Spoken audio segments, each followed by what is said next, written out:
everybody, welcome back to Rusty and Nelly's Jungle. So I was going to complete the tropical tour, and I realized that the light coming in from the one window where I keep all my Hoyas was just not going to work for doing a video. So I've brought a good portion of my Hoyas out here. And then we'll take a little tour through the other room where I keep the bird of paradise and spider plant and a few other things out there. Give you a quick little tour around there.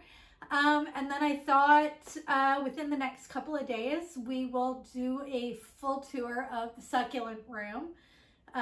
Show you all of those. Kind of want to get some of the dead leaves off there. I was in there a little bit today. Yeah, so let's get started. Okay, so I thought I'd start off by putting both of the pubicalix next to each other, just because, you know, same plant, but depending on where they're sitting in the house, they have slightly different looks to them. This one's getting sun stressed from the grow lights that it's under, and this one sits a little further away from a different kind of grow light in the kitchen. And as you can see, it's got lighter colored leaves, a little bit thicker than this one, whose leaves are a lot darker and has some beautiful burgundies from being under the grow lights where she is. And over here, this one was also labeled as a pubicalix. However, to me, it's kind of closer to a variegated carnosa. It's got a slight amount of pink in it. I don't know how well the camera picks that up. There's that one as well. And then we have this little beast over here. She was nicely wrapped on this little trellis when I picked her up, when I bought her. This is a Hoya densiflora, and as you can see, she has grown quite a bit since I got her. So while I have her out here, I think I'm going to figure out a better trellis for her because she's clearly well outgrown that one. Over here we have my Hoya Crinkle 8. It's been acclimating since I got it. It's no new growth, but still looks very healthy. We have a Hoya variegated carrii over here. She's grown quite a bit since we brought her home as well. She's got this whole long stem on her now. And we have the Hoya carnosa compacta. I just love these. They're so curly and cute and pretty. Another little one over here. She's been slowly growing since I brought her home. And then we have the variegated versions over here. These are two of the more acclimated ones. Look at that white. Just love it. Over here, just a regular, this is what started me back into the Hoyas. My mom used to have a Hoya carnosa when I was growing up, and the thing was just a giant beast, and she had given me a cutting off it, and I had managed to forget about it while I was getting ready to move and hadn't watered it for way too long and managed to kill it off. So I was very happy when I found these cuttings, which are now a very well-rooted plant and has grown tremendously since I got it. They were literally just like little cuttings like to here. You can see all of this here is new growth since I've brought it home. So under my care, it's grown quite a bit. We have a long-leafed Hoya over here. Can't remember the exact name. I thought I kept the tag. Turns out I did not. We have this beautiful baby here. And I thought I'd kept her label on her, but I didn't. Pretty sure she's just a variegated carnosa, but again, quite a bit of pink showing up in there and has grown quite a bit. She was just a little stump that just took up the pot, just came out about to here. And then this entire section has grown since I put her in that room. This one, I never got a specific name on it. Again, looks like variegated carnosa. These were cuttings that I purchased from a friend and are now fully rooted in their pot. Can't slide them around at all. So I'll have to figure out some sort of hanging pot for her because she's growing quite quickly already since developing roots.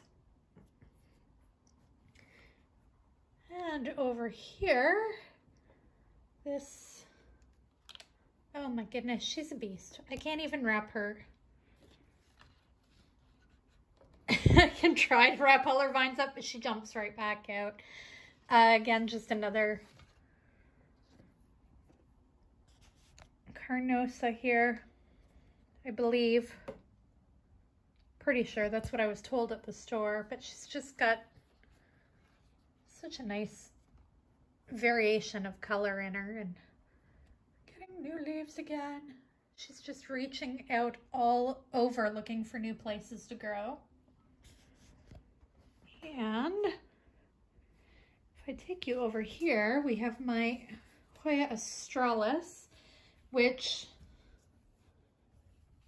has been, I'm questioning where I put her based on how long these vines have started to reach out.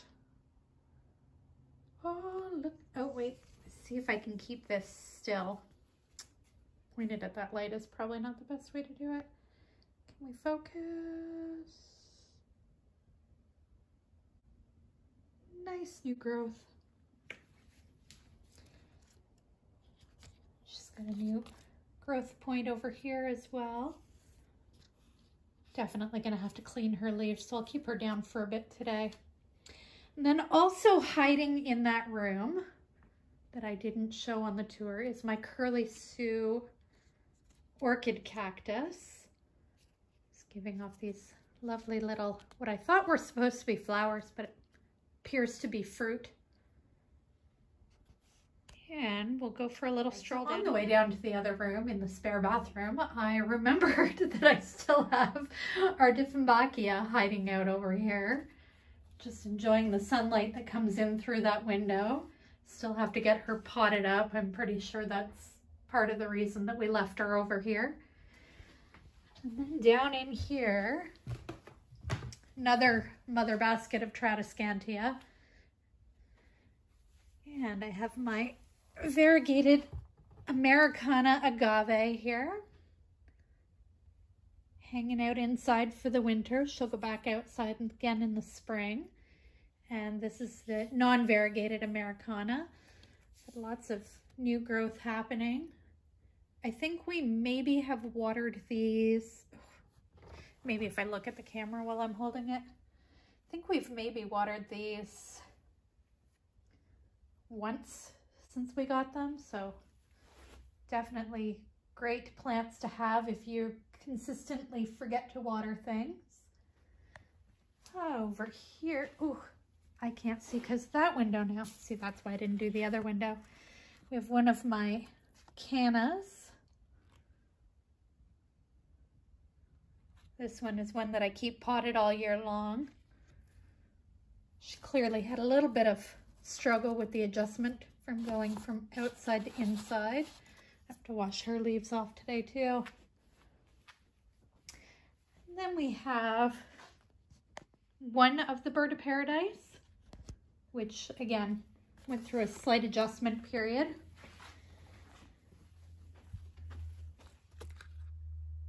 Another one of the Bird of Paradise.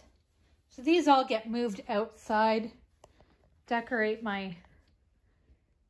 our patio every year. So I've had to cut off some leaves, but as you can see, it's trying to put off new growth already to replace the damaged leaves that I took off from it. Another one. This new leaf is super shiny, so I took off all the struggling leaves, and right after I did that, she put out this new little growth point. So hopefully these are looking all nice and big and bushy again. One of my yuccas that I pulled out of my, oh, I guess now it's 3 yuccas that I pulled out of my rock garden in the spring. They got tricked by the early warmth and then the rapid cold, and they were looking pretty sickly. So I thought they weren't going to make it there, pulled them out, took each of them, put them in separate pots. The other pot's struggling a little bit more than this one. And then after we started seeing new growth come out of these, went for a little walk in the rock garden again, and they have grown back. So I have them still in the rock garden. Apparently I missed some root. See, this one over here struggled a bit more. Kind of forgot to water it for a while. New growth happening over here. And they aren't mature enough yet to have that rough edging. Oh, don't mind the shoes. And over here, this is my mother's spider plant. I have had her, I don't even know how many years yet, have neglected the crap out of her. She has been overwatered, underwatered, and completely stripped of all of her pups, and seems to insist on still looking beautiful and growing pups out. I'm pretty sure, oh, and she's flowering again. I'm pretty sure when I got this beast, it was one tiny little section, maybe 2 of these. One little section of either my mother's or my brother's spider plant. It was variegated at the time. It is completely reverted. There are no longer any white stripes anywhere in her. But again, one of the most neglected plants in the house and still thriving. I've had to up-pot her quite a few times now. And I have another bird of paradise hidden over here in the corner. Just trying to find room for all of this stuff. And over here we are trying to overwinter the gardenia tree, which appears to be budding yet. So maybe she's decided she likes it here and it's gonna flower again. One of our Sansevieria collection. I just love the stripes in these.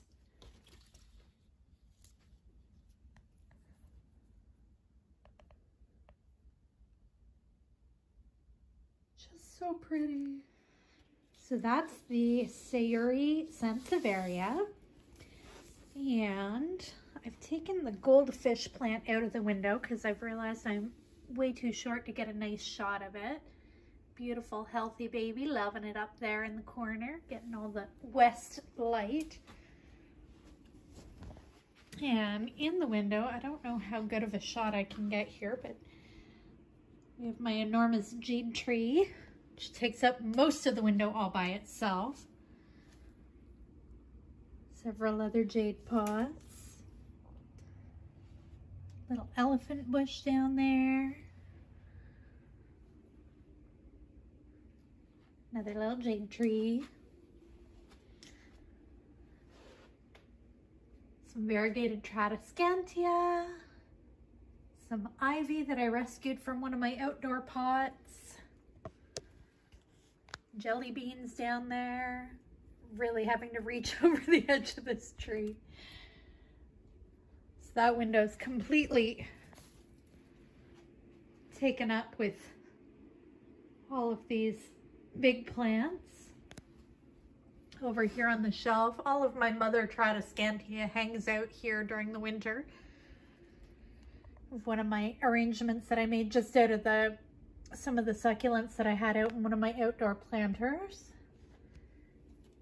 Got several aloes that are out here. They weren't liking the grow lights too much, so I moved them out here where it's a little bit cooler. And, oh, mangave, which might be getting a little too tall for that shelf. I may have to move that. So that is the end of that tour. So hopefully you guys join again when we post a video of the tour of the succulent room with the just more common succulents that we have sitting in there. Until then, have a great day.